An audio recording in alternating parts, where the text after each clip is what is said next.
I'm Bridget Coggins. I'm an associate professor of political science at the University of California, Santa Barbara, and I'm talking about state failure in an illegible world.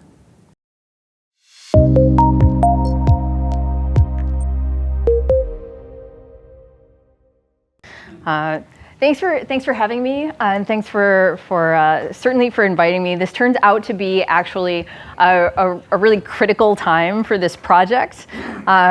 I've been working on this book project for about 10 years, and there have been a number of articles, and as Professor Lindley mentioned, data sets that were created and that sort of thing along the way, and I have recently pivoted on this project, just in the sense of talking about its importance.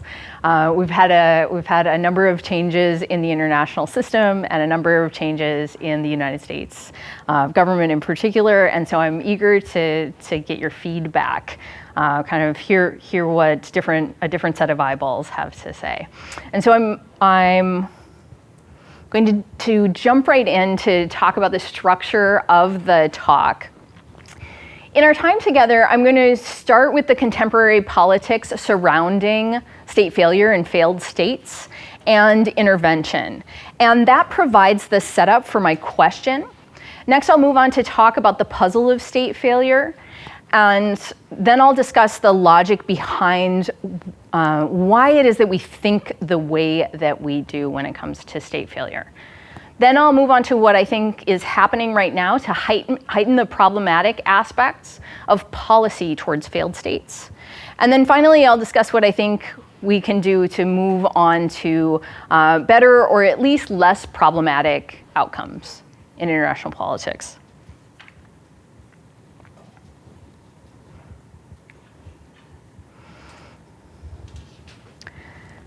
So as you may or may not know, the United States has recently mobilized a fair amount of military equipment and personnel to Latin America and the Caribbean in order to fight drug trafficking. This is not the first time that Venezuela has appeared on a Trump administration radar. It also appeared on the radar during the first Trump administration. So far, there are 10,000 additional troops that are in Latin America and in the Caribbean, along with several warships, F-35s, and at least one submarine.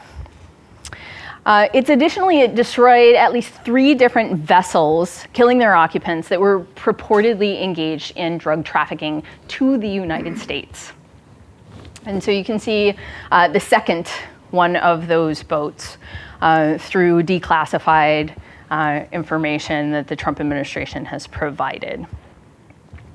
According to the Trump administration, transnational organized crimes, trafficking of fentanyl and other deadly illicit drugs into the United States has created a national emergency, including a public health crisis, that remains the leading cause of death for Americans aged 18 to 44. This remains unacceptable, and my administration is deploying every aspect of American power and unprecedented resources to defeat this threat to our nation.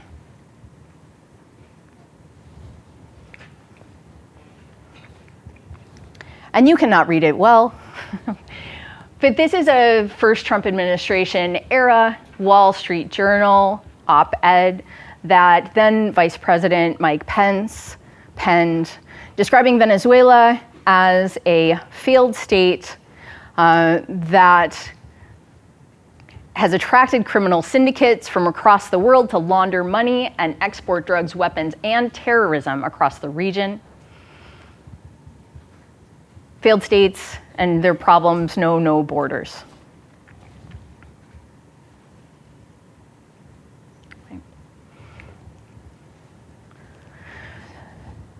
So even if we think, lest you think, that state failure is off the menu because the Trump administration is a believer in restraint and will not get involved muscularly, militarily, however unintentionally, in developing world conflicts, trying to rebuild or be involved in failed states, I aim to counter that idea.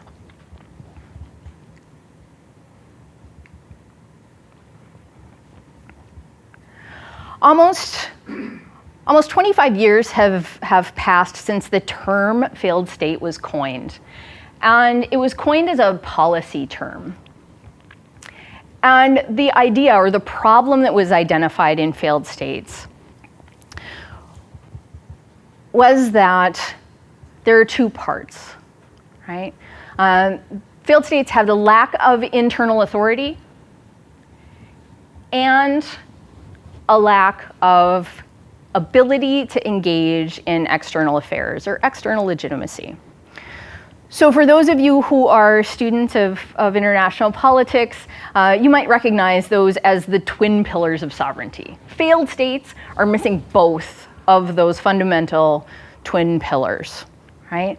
And so what Hellman and Ratner identified as the problem was not necessarily that these states were generating all sorts of external bads, the way that we think of them now, as being potential safe havens for terrorism, or as being conduits for international drugs, or human trafficking, or drug trafficking, weapons trafficking, right?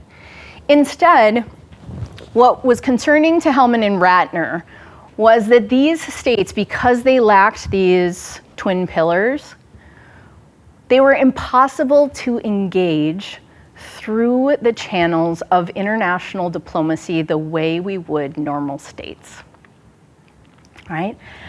So when you give aid, when you provide aid, when you have military agreements, when you engage with other states, even the weakest states, we depend on having the capability to make agreements and follow through on those agreements as best they can as members of the community, right? It doesn't mean that they're not sanctioned or sometimes punished, but they are entities. Failed states are not entities, right? They are non-entities.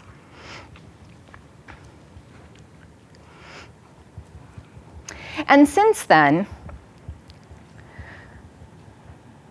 in policy, the idea state failure has taken off like wildfire.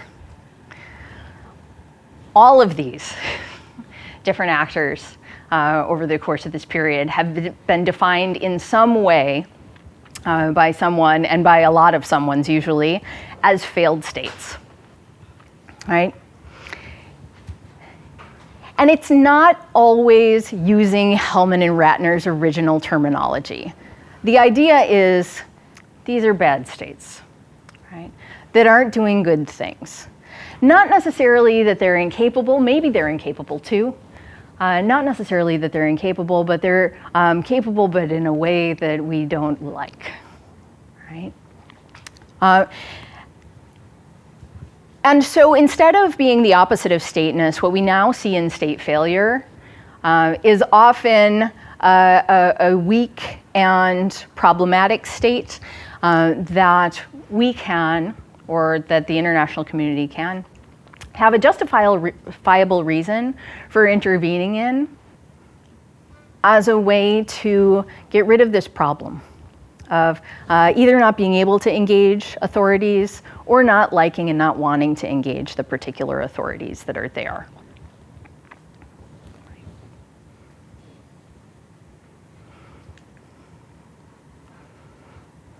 It's not this anymore, or it's usually not this anymore, or not exclusively this anymore, right? In the 90s, it started out as mostly a development concept, where people were trying to figure out why it was that economic development aid, so scholars like Chauvet, Hoffler, and Collier's work at the World Bank, were trying to figure out why certain states, which they called failed states or low-income countries under stress, why they were unable to absorb aid and effectively turn that into economic growth and development, right? So sub-Saharan African countries in particular, low performance compared to, in this instance, their OECD peers, must be because the state was weak, right? And so that's why we didn't see the development that we expected. So when economists and development experts are identifying the problem is usually conceived of as in monetary terms. And so they estimated that in a typical failing state, there was $28 billion in lost domestic growth. If that country was also at war, it was 32, which seems like a lot, but the annual average cost to a failed state's neighbors was $237 billion, right?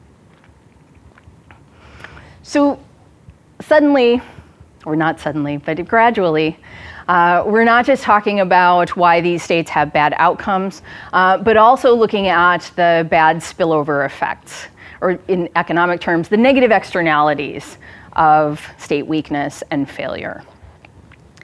Then September 11th happens in the United States, and new ideas that were linking state failure to external security problems start to proliferate. And this is where we get to where we are today. This is still the dominant way of thinking about it today. So instead of kind of local neighborhood effects, when we think about failed states now, it often has to do with the link between Afghanistan and transnational terrorism, right? Now internal anarchy is permitting permissive local conditions that any number of malevolent criminal organizations can use to reach distant points, even distant points in the developed world, right? So the most acute threat is transnational terrorism, and the kind of seemingly irrefutable case from which it was drawn is Afghanistan. It was a breeding ground or a safe haven where the organizations could train their members, plan their attacks, and then return safely into anarchy's anonymity, right? So again, without those twin pillars, they're non-state actors, right? Al-Qaeda is a non-state actor, and there's no government to engage with, right? So you've also got the problem of not being able to, having no one in charge, right? No point of authority. So in this environment, and since then, even countries like China and Russia that have been typically anti-interventionist have found reasons to support shoring up unstable regimes. And they've used the threat of instability to justify crackdowns on local discontents as well. So in places like Xinjiang, in Chechnya, and in the wider North Caucasus.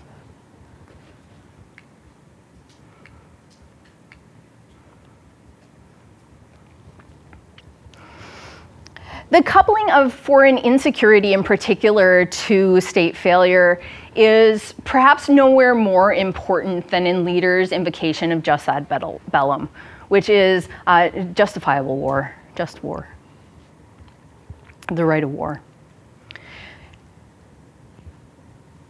And there is an emerging, though still nascent, consensus that if a state is unwilling or unable to control the actions of non-state actors within its territory, then the use of force in self-defense against a non-state actor on a territory of a third state without the consent of that third state may be lawful under international law.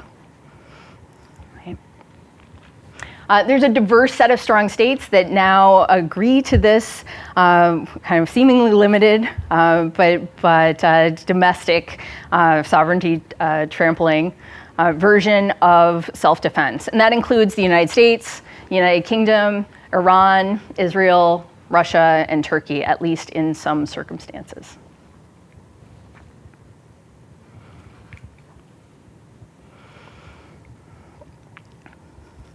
We also see it in the reticence to withdraw from existing interventions. So most recently, it's been in the case of Afghanistan, which we saw was in fact disastrous, but even more recently than that, we hear about the potential of withdrawal, unleashing terrorism and problems in places like Syria, where the United States is already drawn down by half, and in places like Haiti. Right?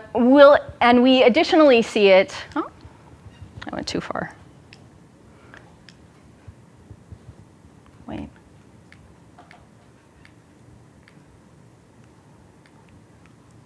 Last one. We additionally see it in our future commitments. So here, what you see is the beginning of the Global Fragility Act, which is a big whole of government effort that was had huge bipartisan support. That was passed in 2019, establishing over $1 billion and as through a whole of government approach to help avoid the problems of Iraq and Afghanistan, and to counter the problem of failed states. It creates a fund whose purpose is to continue to pursue state building, especially in those places that were affected by the Islamic State in Iraq and Syria. It is very much about control of terrorism and extremist organizations. And it creates a multi-agency initiative across state, DoD, and US and Treasury and USAID to stabilize conflict-affected areas.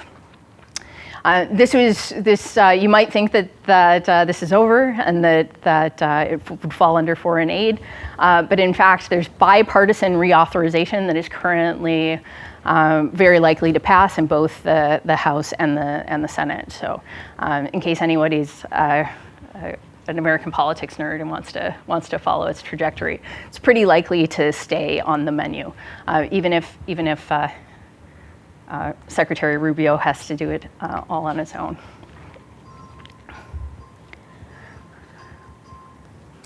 All right. So I'm going to move on to the puzzle of state failure. For international relations scholars, all of this politics about state failure seems weird. Why does it seem weird? Well,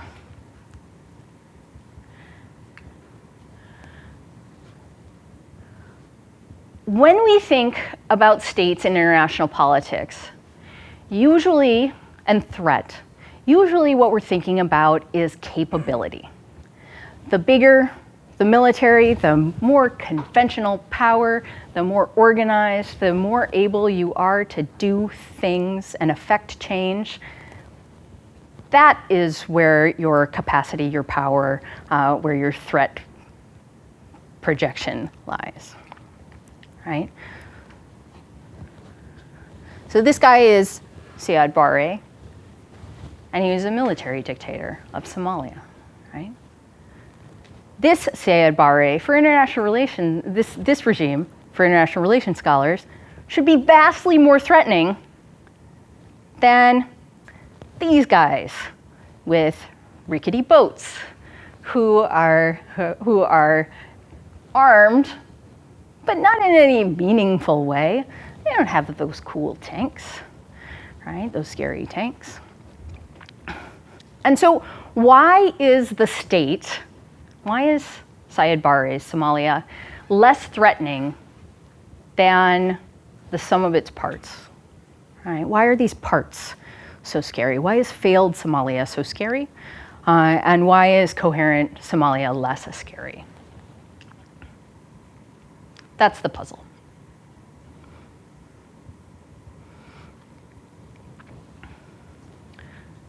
The larger project asks, what is happening? There we go.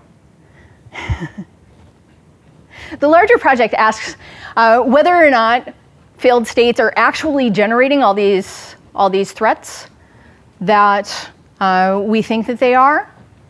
But today, I'm going to focus on this second question, and that is why state leaders believe that they do.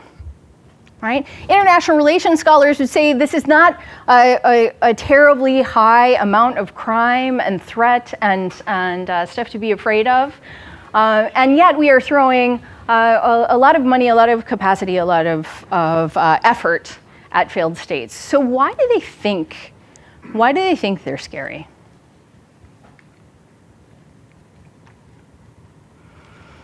Just as a quick aside, I look at 3 different kinds of non-traditional threats. I look at maritime piracy, I look at terrorism, and I look at illicit trafficking in weapons, both small arms and light weapons, and nuclear weapons. And as cases, I look at Somalia, Afghanistan, and Colombia, and prospectively at loose nukes and the problem of instability in the People's Republic of North Korea.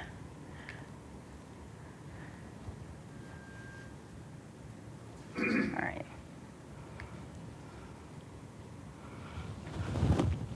So what's the logic of failure threat?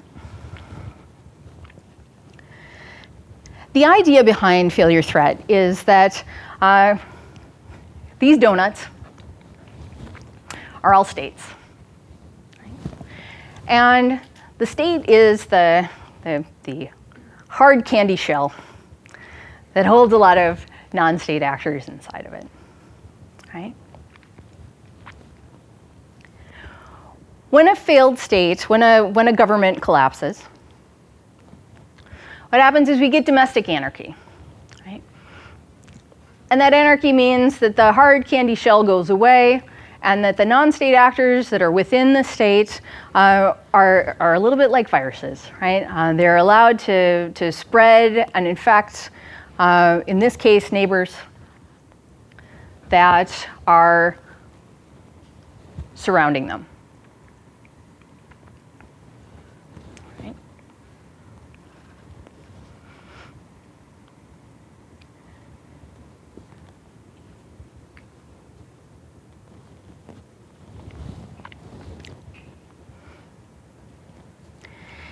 International relations theory would say that the potential threats from non-state actors are not equal to those that are state-based threats. Right? As I said, it's curious.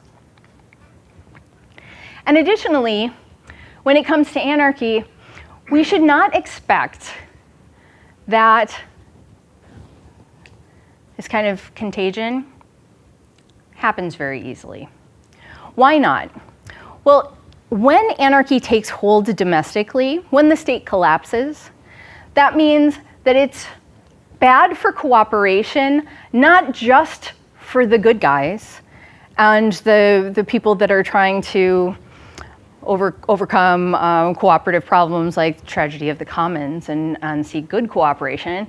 It also means that bad guys who might be pursuing threats are less able to form cooperation and successfully manage their relationships with one another. Right? And that's because it's a situation that is lacking in trust and enforcement, and it's akin to what we call the security dilemma.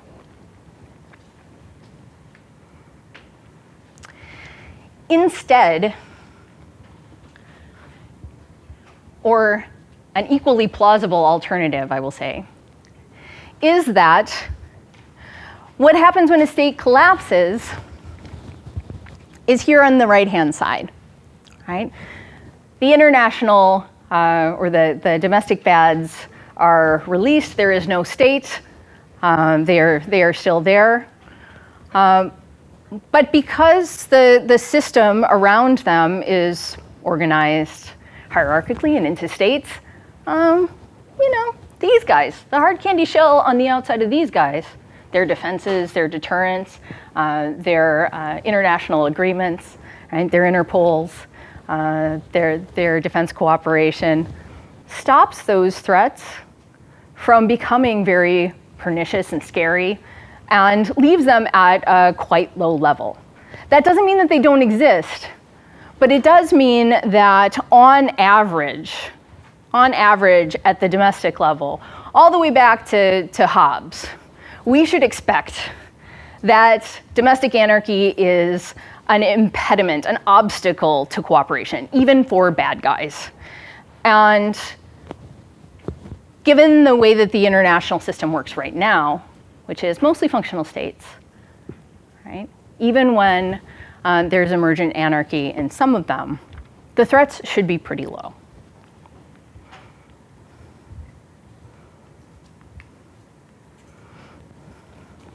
Right? So functional states should deter and defend pretty easily against non-state actors that are in failed states. And indeed, it's pretty unclear how non-state actors, but just the bad ones, overcome the problems of anarchy internally. Right? There are a couple circumstances under which this might be more likely. One, and both of them involve drafting off the stability of neighbors. Right? So it could be that you ally with outside states, rogue states, right?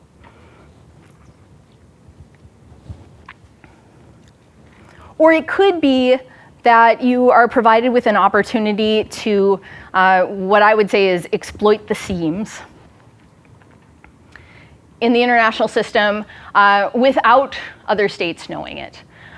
So for example, this would be the case in Germany, where terror organizations were able to use the banking system, exploit the banking system without German knowledge.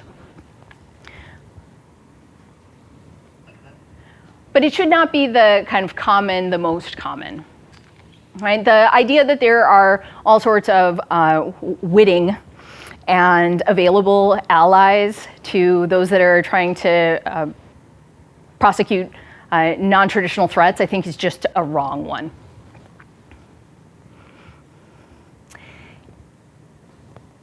Instead, so the record is more equivocal when it comes to the theoretical reasons about why this happens. What I think is happening is something that is emotional and psychological and does not follow very well the theoretical logic. So there's a reason why it is that that kind of failure threat thinking is so compelling and convincing, despite the kind of uncertainty that we see in theory about it.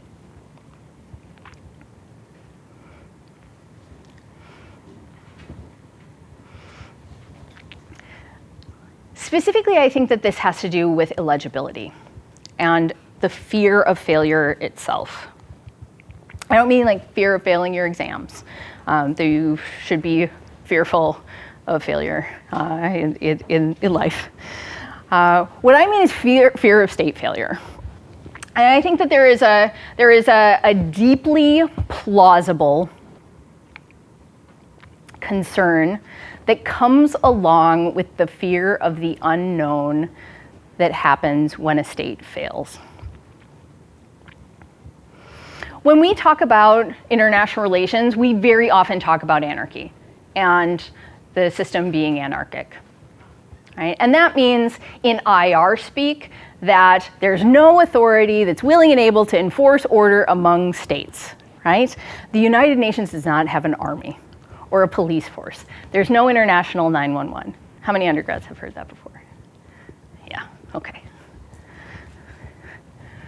That anarchy is anarchy light. That is not a very robust anarchy.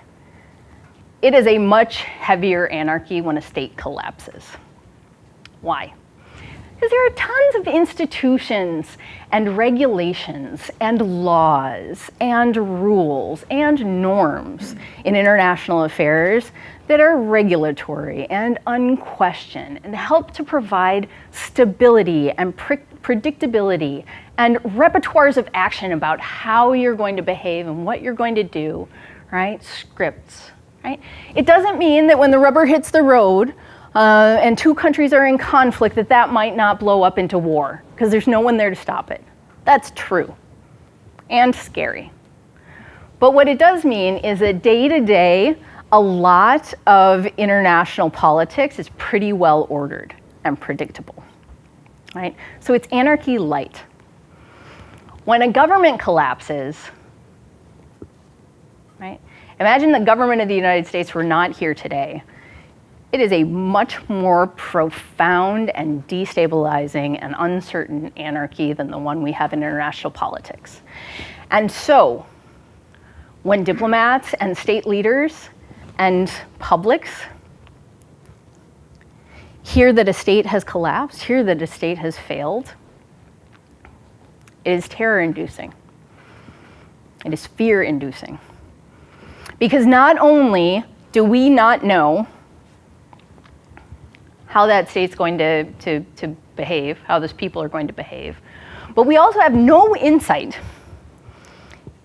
into what their motivations are, what their beliefs are, who they are anymore, what's going in, what's going out, right?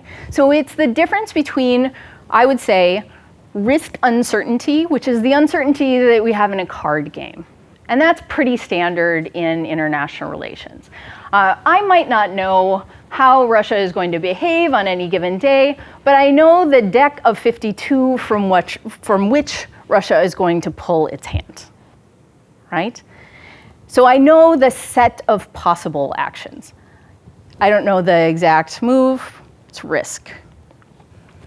Instead, what we have is deep uncertainty. And that is where I don't know the set of possible actions that we might see coming out of non-state actors. I don't know what the set of non-state actors are, right?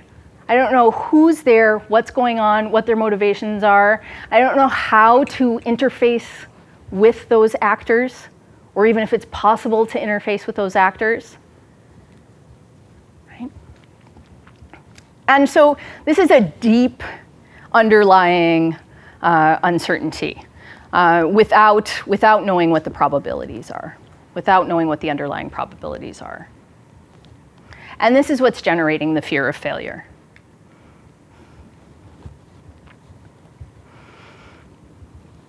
One of the fundamental aspects of the international system that is so far underappreciated and right now under threat from all quarters from the Trump administration is its use and commitment to legibility.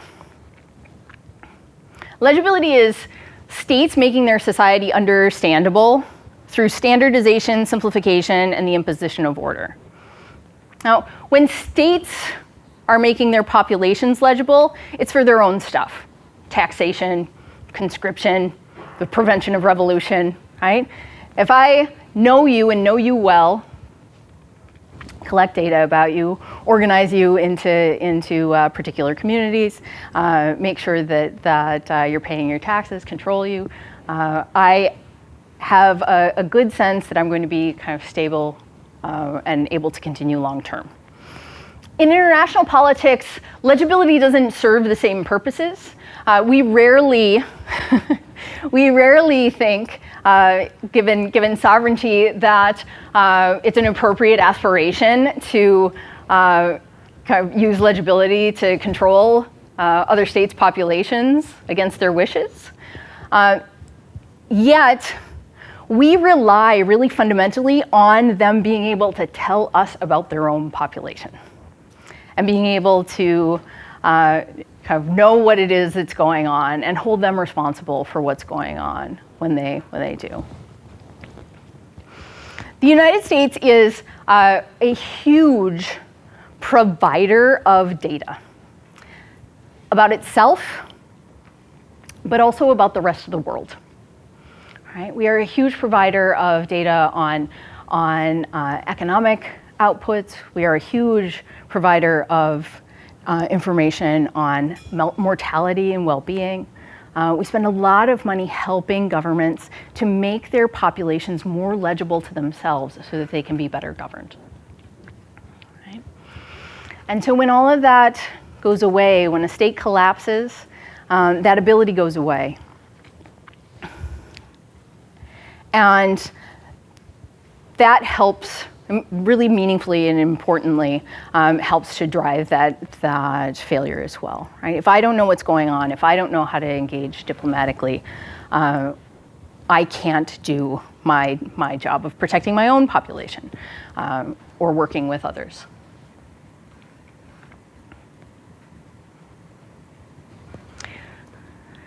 So if we go back to Hellman and Ratner, we can see that this might be a pretty problematic circumstance. Right? For this well-oiled machine like the international order, with its lawyers and its diplomats and its economists and its people who can need depend on their leaders and peers to enforce order in their own country. When they mess up and cause problems, at least, and do the wrong thing, at least they have someone to go to stop it. They can see it. They have someone to blame for it. Right?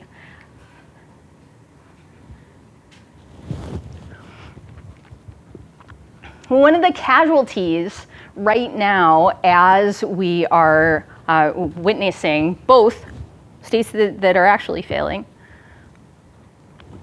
and the proliferation of the political use of the word failure to justify intervention, is this excessive use of failure. And so therefore, in this illegible world, a number of states are going to start to be concerned that they are going to be intervened in, right? That they are the next Venezuela.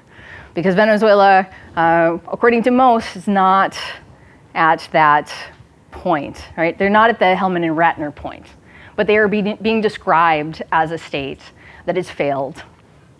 And we have less data about them, right? Because we're stopping collecting data about them. And we don't really know. So to what extent is drug trafficking, and especially fentanyl drug trafficking to the United States, happening? We have less data. We don't have it. It's not being disclosed. So even if you think that you kind of pretty much know which states are failed states, and maybe Venezuela is or isn't on that list, right? If we look at the major indices, major indicators, what we find is there's actually really widespread disagreement about this. There's really widespread disagreement about this. So this, what you're looking at here right now is the failed states index. It's now called the fragile states index. They changed the name because it was more politically correct. And so this is 2019. And you get the gist of what the map is telling you from the colors, right? Red is failed, green is not, right? Blue is the best, it's just Canada and Australia, the Nordics. During 2019, according to this particular metric, the average country on a score out of 120 being the worst, the average country was a 67.25.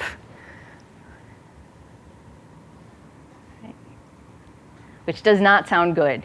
It's that dark, it's like the gray poupon yellow, not the hot dog ballpark yellow, right?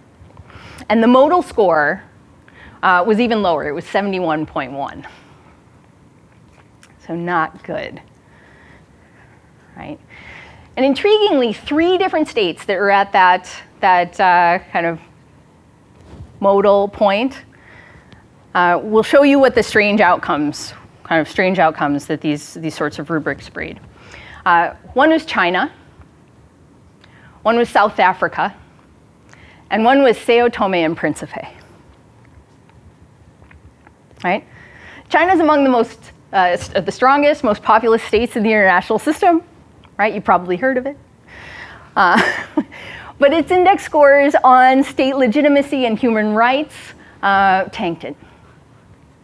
South Africa is like China, one of the world's major emerging economies, right? Really important. But its economy is actually, perhaps counterintuitively, one of its only negative scores that's pulling it down. Meanwhile, Sao Tome and Principe, which you may not have heard of, is a tiny island state. It's about 200,000 people. And it's only been independent since 1975. And it's one of sub-Saharan Africa's most consistently democratic states. All right, so all of these states have the same score in terms of their fragility, their likelihood to fail, according to the FSI, which originally was convened by the US CIA.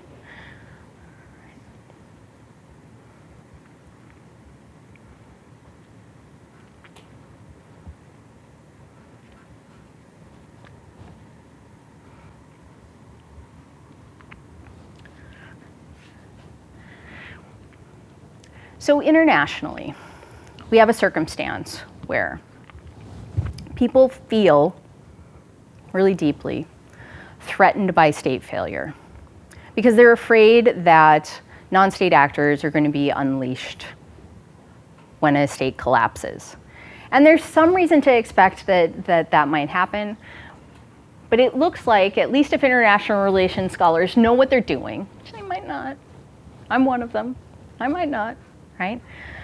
Those threats should be smaller. They should be less acute. They should be less common. They should be less frequent than the kind of fear of failure logic suggests. Because it's really hard. It's harder to cooperate in anarchy than it is out of anarchy.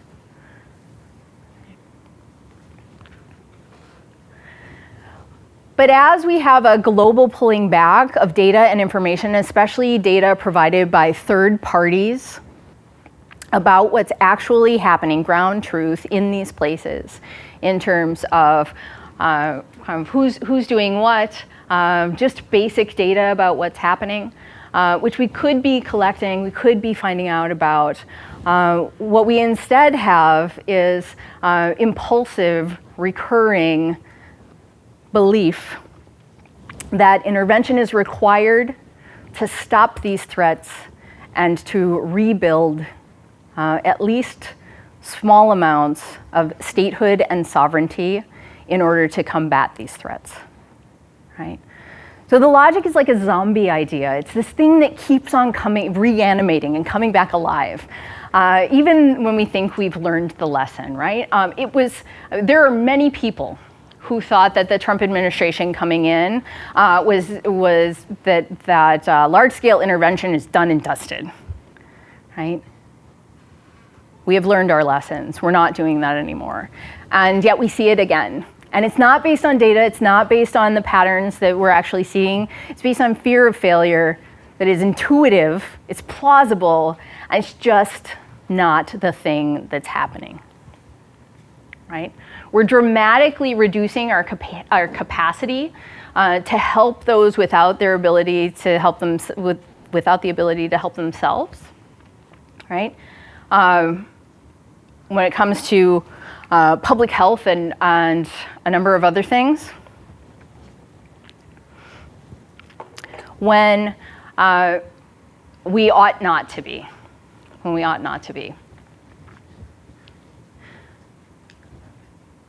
So what is happening? I'm sorry. Why is it that state leaders believe that they do? What we got is this answer to the puzzle. We've got uncertainty-generated fear that drives states to worst case logics regarding failed states. It's particularly acute if and when civilian threat perception is high, particularly been since the transnational terrorist attacks in the United States, though there are a number of international examples of this kind of threat ramping up fear of failure as well. And it's particularly acute also when the non-state actors that are going to be in these states have revolutionary goals and revolutionary rhetoric. What we will see is that the pervasiveness of failure threat thinking, both in the United States and in many state capitals, is going to lead almost inexorably to a state building solution. The problem is failure, and so the solution must be opposite failure, control and authority. And that's going to lead to costly and lengthy and unnecessary interventions. That's not just in the United States, but in the shadow of US competition with China, we can see that as well. There's justification for this kind of intervention. The one bright spot is that data will save us. Good, unbiased, and true data, particularly third-party sourced data that is not politically manipulated, is going to help us to get leverage not only on the kinds of threats that may or may not be coming out of failed states, but also give us information about non-human threats, non-human motivated threats that might be coming from within failed states. I think the two big ones right now are climate-related problems and spillover effects, and disease, right, which is human-borne but not purposive. And so data that reduces leader uncertainty and that is presented in a way that reduces that fear that is associated with state failure, and specifically the people that are struggling and living in failed states, undermines that link. And as a positive outgrowth of that, we can reorient our very scarce resources towards threats that are actually acute and serious, and in my opinion, almost always state-based and not non-state actors, from non-state actors.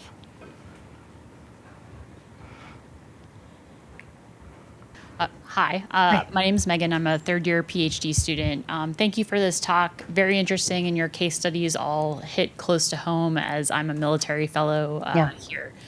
So I have two questions, actually. So my first question is, do you really think that non-state actors are generated or released during state failure, or are they attracted to state failure? And the reason I ask is, using Afghanistan as a case study, the principal leadership in al-Qaeda was Egyptian and Saudi Arabian. So, going back to your diagram of the donut, it was less, I think, that the Afghan state was, illegible and that forces were necessarily released, and more so that the presence of ungoverned physical space attracted non-state threat actors. So that's my first question. Yeah, great. Do you want me to give you the second question or wait? How about you wait? Okay. So not to get too into the weeds in Afghanistan in particular, but I would actually argue that when and where the Taliban was active and the provided safe haven for al-Qaeda, the Taliban was actually a pretty functional state. They at least governed that portion of Afghanistan to the same degree, if not a greater degree, than governments that had come before. So it was certainly the case that the Afghan population was illegible for years and years, right? But it was more acting as a state sponsor of terrorism and offering sanctuary than it was about lack of control and authority. So I think that we're agreeing, which is that that's not the kind of causal story of how transnational terrorism came to be in Afghanistan or based in Afghanistan, based out of Afghanistan. So it's a much more complicated story than the failure threat, the intuitive failure threat model suggests. Yeah. Okay. When it works, when things like that happen, when I am tracing the causal logic of those different types of threat in the kind of purported slam dunk cases. What I'm finding is that it's rarely failure, and it's almost always something else that's actually doing the kind of movement, causal movement. My second question is, do you think that non-state actors that are threats still require state failure? Or do you think that a permissive digital environment now can allow them to act in ungoverned digital spaces without having to physically travel somewhere to create the sort of issues that you've described? That is a really interesting question. And my initial answer is I do not know. That is not my area of expertise. What I would say about state failure as a necessary cause, I do not think that state failure is a necessary cause of these non-traditional threats, right? So one of the things that I look at is I thought this was going to be a small data project when I started it, which was looking at failed states and just seeing like let's look at the correlations. Let's look at see if they're creating failure non-traditional threats that are more acute or more numerous than normal states are. And what I found was illegibility.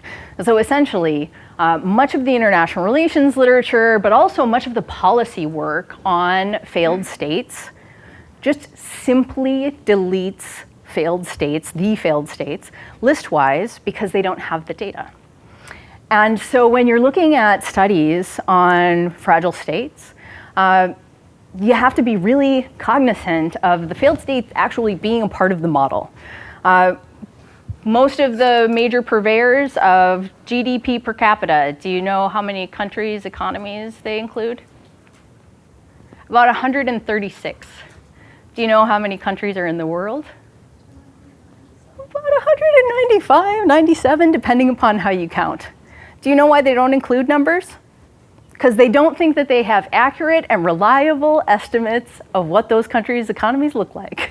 So they just don't report on them, right? So if you're trying to study failure, it's actually incredibly problematic, right? So you need something that you need some way to kind of recapture those most failed states to get them back into the models. Because even one or two variables means that they're going to drop away. And so this is one of the challenges of studying these states is kind of how is it that we think creatively about the data generation process and why they're not there, and how that is going to affect our later theorizing and knowledge and ultimately our foreign policy choices when it comes to those states. Yeah, so I think that getting really quickly back to your question, I think that to the extent that people within failed states or kind of people working through failed states might be able to exploit information systems. In most failed states, the collapse of governance means that you don't have access any longer to kinds of technology that you might need, right? It tends to be the case that because you can't pay your bills, because the formal economy is not functioning, that you can't get satellite, right? So there are all sorts of follow-on effects when government collapses. Get it on the black market. Yeah, so you can.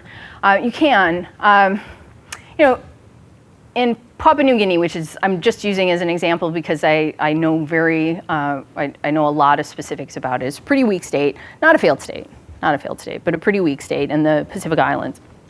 And internet costs $700 a month. So, it's possible. I think it is harder. I think it's harder. What I would rather do if I'm a Papua New Guinean is who wants to generate transnational terrorism is somehow get myself to Australia, right? Or somehow get myself to a neighbor where there's a functional state that I can exploit. It's much harder to do because of the way that the international system works in a place that's got a government collapse. Next up is Jane. Hi. Thank you so much for the talk. And as an IP person, you can simply say that my question is out of your scope. But I really appreciate that you mentioned in the 90s the state failure is predicated on economic and monetary ramps. So my question is, in the monetary world, it's a clear hierarchy. The dollar is at the top. Yeah. And as Milei is in the White House today, Argentina getting billions of dollars from the U.S. After the April IMF loan. Wouldn't you say in some other ramps, the state in its donut form could also be sort of a burden to American taxpayers down the road or even immediately? Yeah. So currency is a really interesting question. We don't tend to think that currency is one of those fundamental aspects of the state that must be its own, right? And in fact, a number of currencies are, as you mentioned, the dollar is king, pegged to really specifically pegged to the dollar. A number of countries use the dollar, and we don't think that they are. We think that their ability to act is constrained by that choice, right? But we don't think that they are less state. They are less of a state because of that choice, I would say. So it's a different question. I do think that it does create a kind of a hierarchy or a dependency that is interesting and worth exploring. So kind of that mitigates even the very thin anarchy that I've described of the international system. But that's about as much as I can say about it. I think crypto is really interesting for for failed states and the potential ability to provide more stable currency in places that have experienced really prolonged collapse, and maybe has the better potential for helping an economy to rebound than nothing at all or trying to create its own new currency again.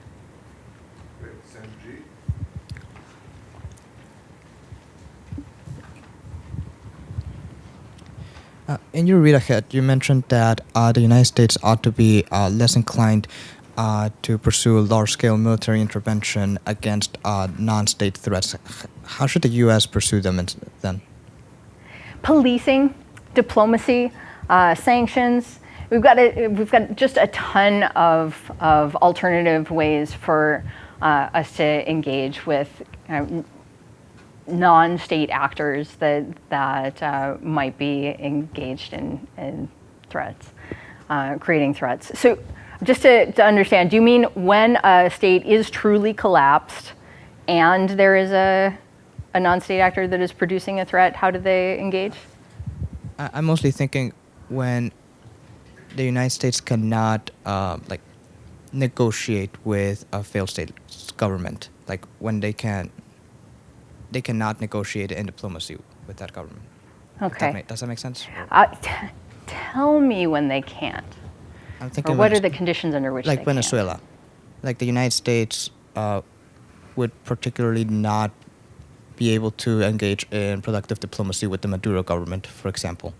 How should the United States respond to the threat of fentanyl, which is through non-state actors? Okay, so I'm going to agree with not take issue with the premise of your question, which means I'm going to go on do a thought experiment with you, and that is that fentanyl is really and truly coming in large illegal fentanyl, because there is a legal market for fentanyl as well. The profit margins are terrible. That's why it's cut into other drugs, right? So fentanyl is coming out of Venezuela, and despite the American government's best efforts, there are no other diplomatic tools available to do anything about it.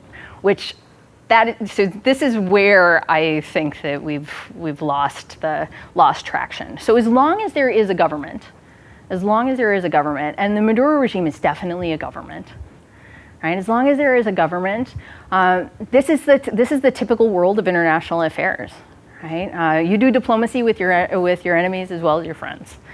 It's frustrating, but I think that international crime control, and especially in the Western Hemisphere, is actually pretty robust. I actually think that if we wanted to stop a lot of fentanyl, that there are a number of policing tools that are available and pretty reliable for stopping that from crossing the American border. I mean, particularly at sea. But I think that those possibilities exist. And so it's only when a government has well and truly failed and there is no authority that you come up against this problem. And it might surprise you to know that when it comes to kind of multi-actor civil wars, that we also find ways to engage in diplomacy. So it's not that we kind of can't locate or couldn't locate the authorities in this circumstance, that things are so chaotic that there are no authorities.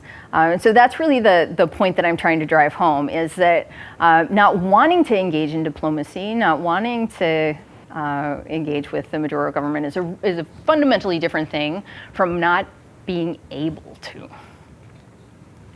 that helpful? Hi, Professor Coggins.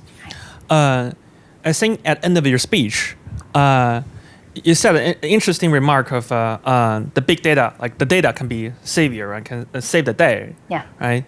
It sort of reminds me of Schiller's 2014 argument that the big data can serve as Maxwell's demon, right? Roll back information entropy in natural systems.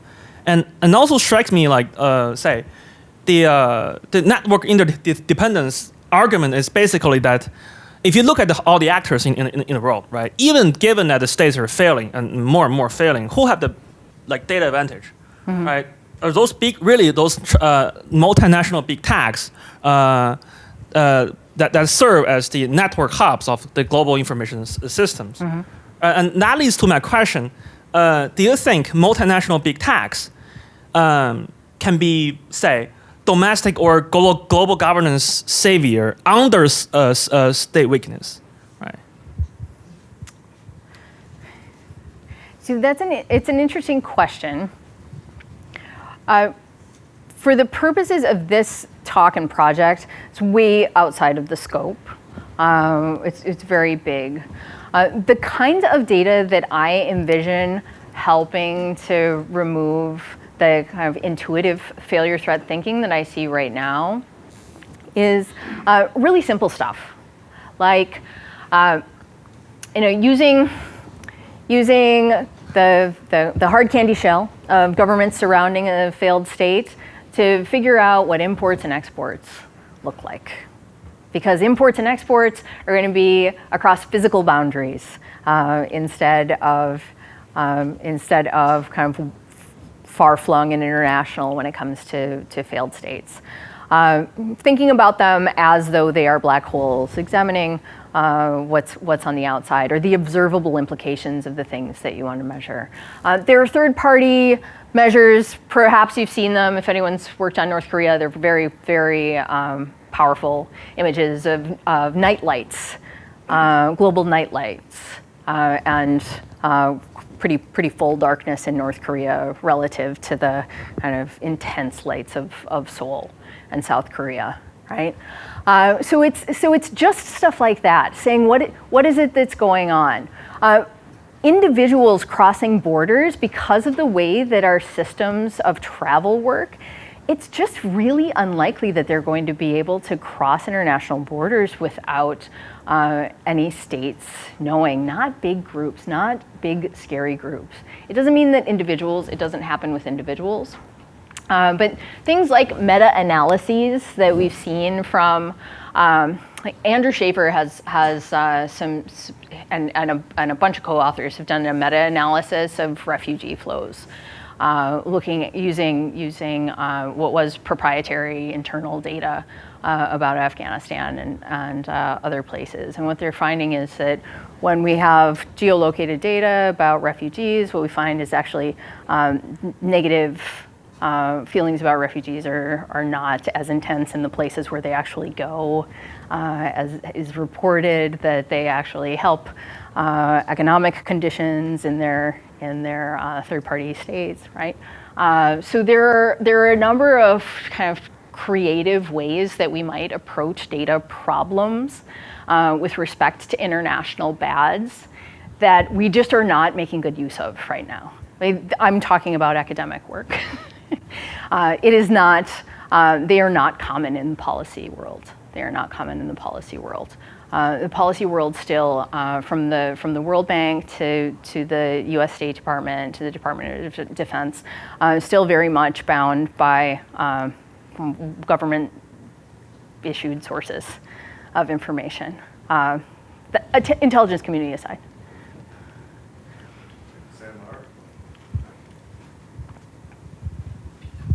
Hi, I'm an undergraduate student here. Thank you so much for coming and for your talk. I really enjoyed it.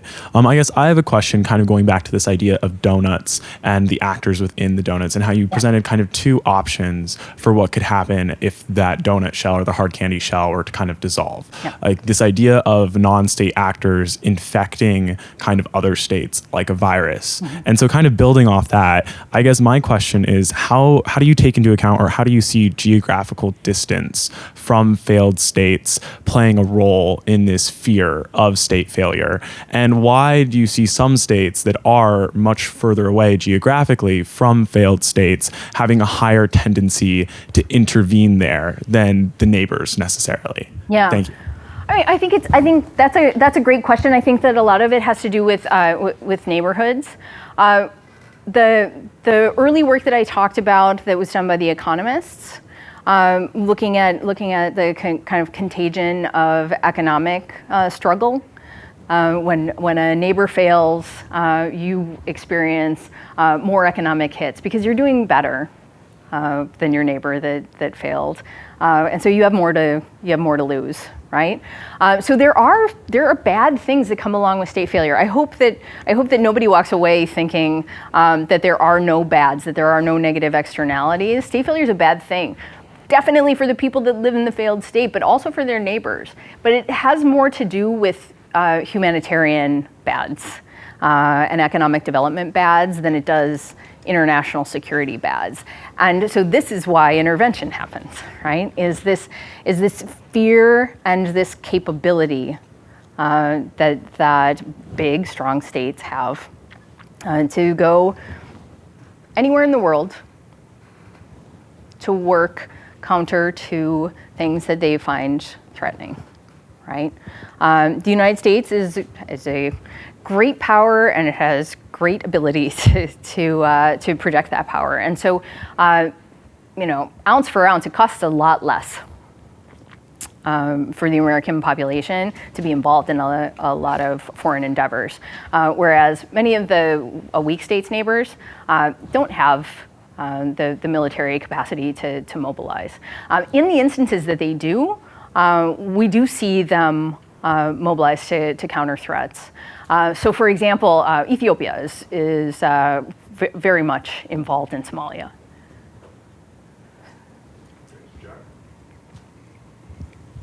Hi, thank you for the talk. I just had a quick question about what exactly happens after the donut bursts. So obviously you're advocating for less military intervention. You basically kind of seem to say that leads to more problems than it solves. Yeah. But what do we do as an alternative instead of forcibly install a hierarchy? Do we just let it be and just let it sort itself out, or are local neighborhoods going to figure it out themselves? What would you propose? Yeah, that's a great question. So states fail in different ways. I'm guessing that what you're asking about is the kind of exploding donut, right? Rather than the donut that kind of fades away, which is what also sometimes happens, right? Which is just a deterioration of governance, so much so that no one's really in control anymore, and services are not provided, and that sort of thing. In the exploding donut case, it's usually accompanied by civil war, right? It tends to be the case when we have adverse regime changes, which means that it's either a coup d'etat or a non-military group that's taking over control, that there's not a lapse in governance, kind of stateness at all, right? There's usually not war. When there's a war, it's really small. So in a number of cases, even in very weak states, when you have really kind of big fundamental changes in governance, you don't have state collapse. So that's one thing to think about. Sometimes we're intervening when the new boss is someone that you don't like. So intervention isn't just in failed states. But when a state fails and intervention happens, it is usually for self-interested reasons. And I think that it is usually, as in the case of all wars, or if we don't call it war, if we call it a stabilization effort or something instead, is an overly, under circumstances that are overly optimistic about how quick it's going to be, how cheap it's going to be, and how easily stability is going to be restored. David Lake has a really, you're an undergraduate? Yes. Okay. There's a professor in San Diego, UCSD, named David Lake, that has a really interesting model about intervention and state building and why it fundamentally from the outside is unlikely to work. So as unsatisfying as it might sound, I do think you leave it. I think you try to give humanitarian aid as best you can. I think that you wait for the emergence of actors that are political and seem viable. I think that you engage local authorities when there's local control. The United States has not been terrible at this, actually. There are a number of circumstances in which we've done this pretty well. But I think that militarized intervention is rarely going to be the solution. And as unsatisfying and slow and terrible as the process of international humanitarian efforts are, and they are, I think that is actually the way to go. Next up is Kirby. Hi. So I have a question about how much of a causal role the fear of You could call it fear of failure. Fear of failure has versus a legitimation role. Because states have ulterior motives for intervention. But it could be the case that trying to fix the failed state is a very powerful and acceptable reason to give to intervene. Sure. So I'm thinking like of Russia with Ukraine. They commonly say that Ukraine's a failed state. It's full of neo-Nazis. It's corrupt. We have no choice but to launch our special military operation. We don't like it. We haven't seen a lot of data, for example, on how much the ships that have been targeted in the Caribbean are carrying when it comes to fentanyl. And so there could be other motives or something, and this is just a very useful thing in a Westphalian system to use to justify intervention. Yeah. All right. I like a conspiracy theorist. All right. So I think that there are a number of reasons why any decision to intervene is actually taken. I have good reason to believe that at least some of this is true. At least some of this is true as a motivation. Why do I think so? Well, I think that publics believe it. They feel it. They say yes.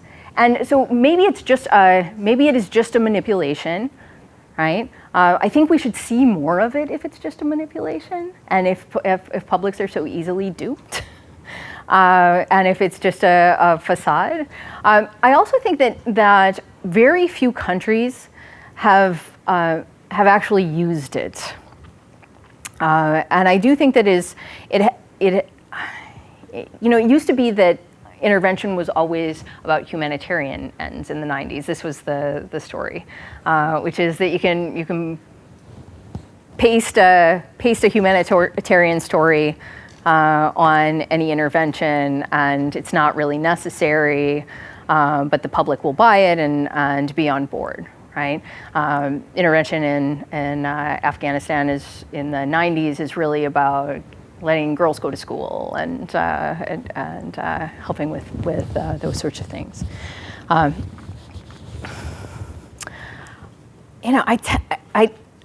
think that it would be less pervasive if it were a facade. I think that we would find more in the record if it were a facade. I think that if we were looking at Iraq and Afghanistan, and even though there were intelligence lapses and things that were said that turned out ultimately not to be true, I think that the people that were making those cases believed them. I think that the people that were making those cases believe them, and so I think that it's incredibly difficult to unravel. I will never know, but I think that it's too common for it to be likely that it's just an excuse and not a reason. Great. Okay. Next up is David Chang. Then we have Ian and David after. Hey, Bridget, good evening. Thank you so much for your talk. So I'm a visiting college fellow. Just had a question. Roughly about a year ago at this time, I was actually still in Djibouti and in Somalia. So I wanted to kind of get some more discourse or kind of challenge your statement of legibility and data. So we can say that the failure state potentially could be a lot of disproportionate meddling, where you have maybe political issues, you might have civil affairs, or just resources that are affecting areas such as DRC or the Congo or Sudan.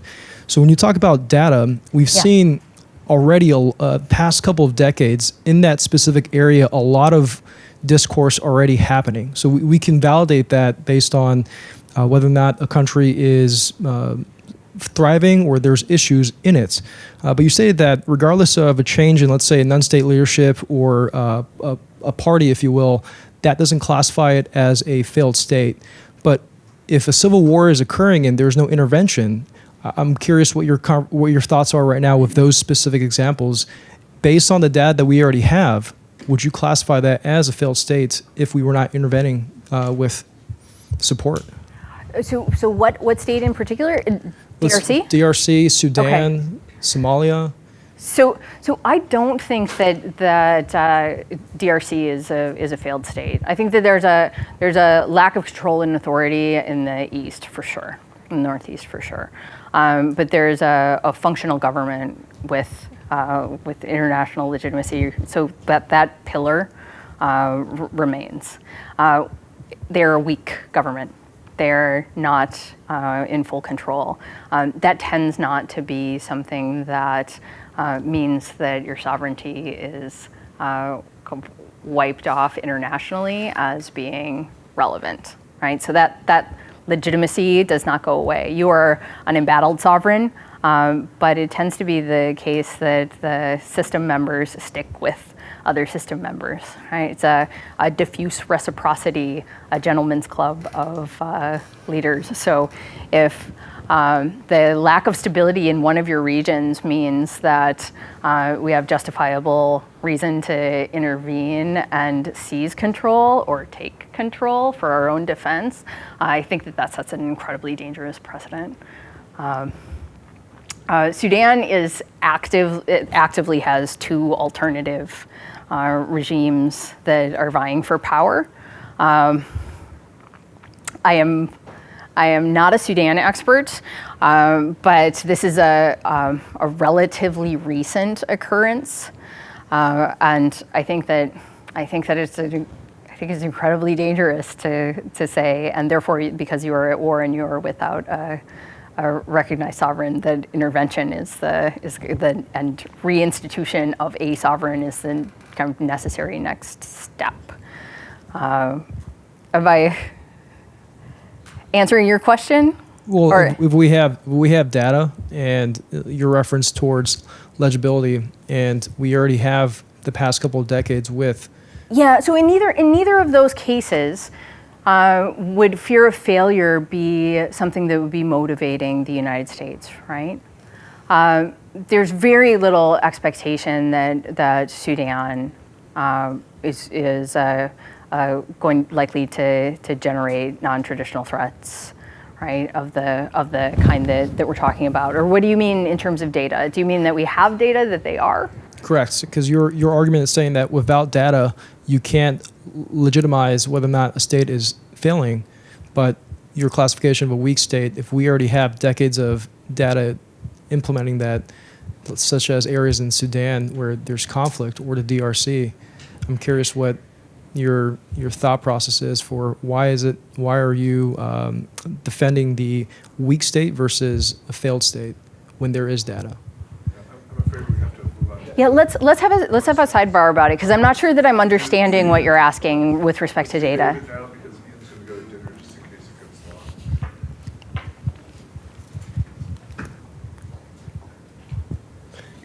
long. Hi. My question revolves around when the bubble bursts and non-state actors emerge out of that, are there differences in the types of non-state actors that, like, outside countries, or I guess that emerge from the breakup, have to deal with? Like, is there a difference in, due to the potential government, is there a difference in the kinds of non-state actors we might see emerge, or is that kind of a non-factor and something that isn't as influential? Okay, so when I talk about the bubble that bursts and the contagion model, that's the fear of failure model. And that is the presumed way that state failure works according to the policy literature. That's one possible theory about how things happen. It tends not to be what international relations scholars think should happen. It tends not to be what I think should happen. It's not empirically what we actually see happening. It's the fear-based model of how things happen. So, if you read the policy literature, what tends to be the case is they will often use, they will do what I call, what those in the biz call endogenizing the threat. So they will say things like, we know that failed states generate international bads like terrorism and trafficking and all of these things. Therefore, we need to do something about state failure because it's going to generate threats. Not necessarily with kind of good causal identification of actual relationships that exist. Instead, it's this kind of fear-based logic. Well, we know where you're generalizing from a handful of cases. Well, we know in Afghanistan that there was transnational terrorism. Afghanistan failed transnational terrorism, right? We know that in the case of Somalia, that failure on land led to piracy at sea. Failure, piracy, right? And so the way to fix it is to get that shell back. It's actually not kind of a probabilistic model saying under these conditions we're likely to see non-state actors emerge and generate threats. Almost all countries have non-state actors that do bad things, particularly crimes, inside of them right now. Almost all of them. I would actually say all of them. Not all of those crimes are likely to cross borders. But they do exist. And so when a state collapses, it does mean that those actors are without the deterrence and the kind of countering of the state, right? What I am saying is that most often the victims of those non-state actors are their next door, are their literal next door neighbors, right? It's more likely that you see more carjackings. It's more likely that ships that are in port in Somalia are going to have millet stolen off of them because people are fighting to stay alive from day to day. Like, they're still they're crimes. They're just not the sophisticated transnational crimes that we're so scared about in world capitals. I can save my question for the. Or you can, I'll go, you got 2.5 minutes. All right. I'm a historian, so I'm thinking about your argument here historically, and I'm curious. Your story about the failure threat thinking here. Yeah. Is this really a phenomenon of certain types of order-seeking states like the United States? Yeah. Because I can think of a lot of pre-modern regimes, we can debate to the degree to which they're states, that sought to create lawless, ungoverned spaces around the periphery to achieve security. And even some modern states. We might even say that Putin's Russia has been undermining state capacity in its periphery as a security-seeking measure. So I'm just curious if you could comment a little bit on that. Yeah, I love that. I think that it absolutely does happen. I don't think that they are failed states necessarily.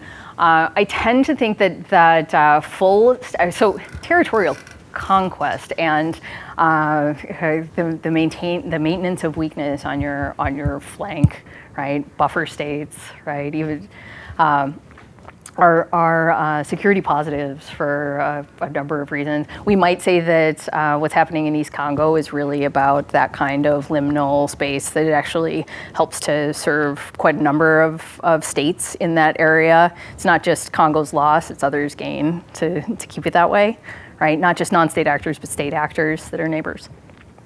And so I think that's a phenomenon. I think it's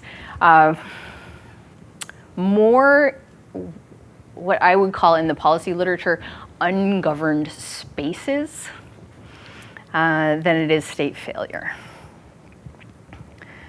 So it's a territory that's outside of the effective control of the state, but that is actually the norm in a lot of the world, right? So we think of formal colonialism as these lines on maps that are filled in, and that there's some kind of border control and authority into the hinterland, when we know, in fact, that was not the case, right? Local deals are struck with some people that might be in authority in some town or off the specific road that actually leads to the town, but nowhere else is there actually control, right? Right now in the Sahel region, there's a passage that is used for migration that is really kind of lawless and out of control of the states that are there. And it's essential that it stays that way because of migratory patterns and because of cattle and herding, right? Or, camels. And herding. So I think that those kinds of spaces have always existed, and I'm not ready to attribute failure threat thinking to that, because I do think that when it comes to those territories, and there is something that comes up like trafficking, which is often a problem in the Sahel, right? When it comes to trafficking, engagement with the governments is the way that cooperation happens, is the way that interdiction happens, is the way that we work. And I think that it actually is frustrating, but usually far more effective than jumping in wholesale to what intervention would say is take over those governments and or revoke their legitimacy wholesale, even for their even in their capital, because of their lack of ability to control and manage that one problem. So it's a pretty extraordinary alternative, given it's not even a partial collapse. It's a weak area. Great, thank you. Let's give her a great hand of applause.